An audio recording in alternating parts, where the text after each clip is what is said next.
Good morning and welcome to today's top 10 stories from TheMatrix newspapers, Wednesday morning, the 6th of May 2026. I am Esther Ajayi.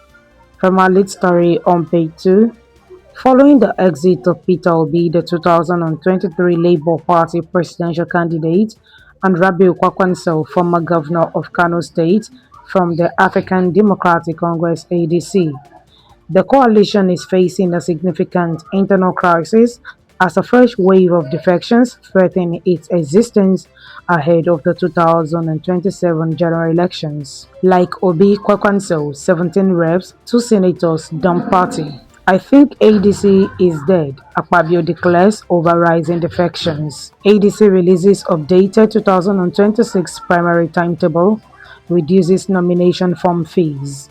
Over to page 3.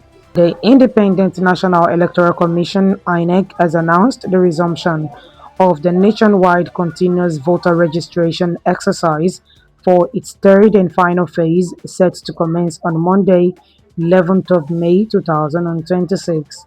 Electoral umpire opposes suit seeking ADC deregistration. From Oil and Gas Update, the Nigerian Upstream Petroleum Regulatory Commission has released the statistics on the enforcement of the domestic crude supply obligation in accordance with the provisions of the Petroleum Industry Act.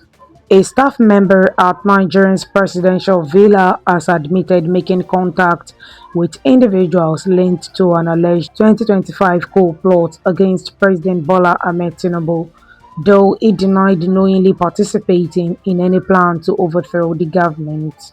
Reading further, President Bola Ahmed Tinubu on Tuesday met with global investors in Paris, France, emphasizing transparency and fiscal discipline and explaining the rationale for the swift implementation of bold reforms.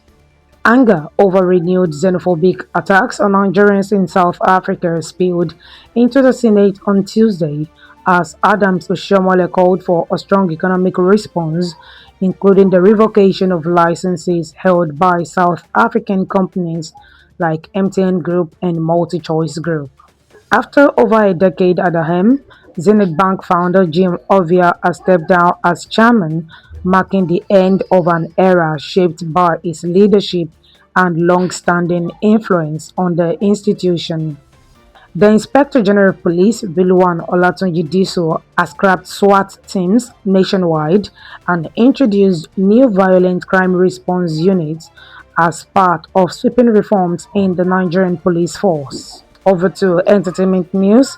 Anticipation is building for a new season of Big Brother Naija after organizers hinted at its return, with auditions for season 11 set to begin soon. And over to sports news.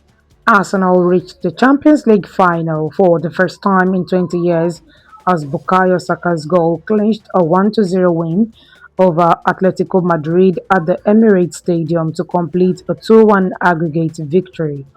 And that will be all for now. Do read up the rest of the news from the Matrix newspapers and just stay with us as we bring you more interesting updates from the Matrix news. I am Esther Ajayi. Do have a great Wednesday.